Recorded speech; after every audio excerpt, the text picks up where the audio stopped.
ఆంధ్రప్రదేశ్ శాసనసభలో ఆసక్తికర పరిణామం చోటు చేసుకుంది. ఉప ముఖ్యమంత్రి పవన్ కళ్యాణ్తో రాష్ట్ర ఐటీ విద్యాశాఖ మంత్రి నారా లోకేష్ సోమవారం ప్రత్యేకంగా సమావేశమయ్యారు. సభా కార్యక్రమాలకు విరామం ఇచ్చిన సమయంలో వీరిద్దరూ భేటీ అయి పలు కీలక అంశాలపై చర్చించుకున్నారు. ముఖ్యంగా రాష్ట్రంలో ఇటీవల పూర్తయిన మెగా డిఎస్సి 2025లో ఎంపికైన ఉపాధ్యాయులకు నియామక పత్రాలు అందించే కార్యక్రమానికి పవన్ కళ్యాణ్ను మంత్రి లోకేష్ ఆహ్వానించారు. ఈ నెల 25వ తేదీన డిఎస్సి అభ్యర్థులకు నియామక పత్రాలు అందజేయనున్నారు. రాష్ట్రంలోని నిరుద్యోగ యువత ఎంతో కాలంగా ఎదురుచూస్తున్న ఉపాధ్యాయ కొలువుల భర్తీ ప్రక్రియను ప్రభుత్వం విజయవంతంగా పూర్తి చేసింది.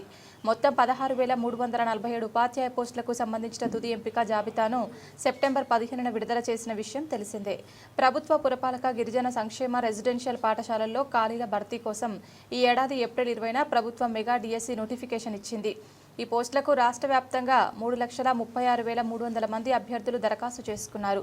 జూన్ 6 నుంచి జూలై 2 వరకు కంప్యూటర్ ఆధారిత పరీక్షలు పగడ్బందీగా నిర్వహించారు.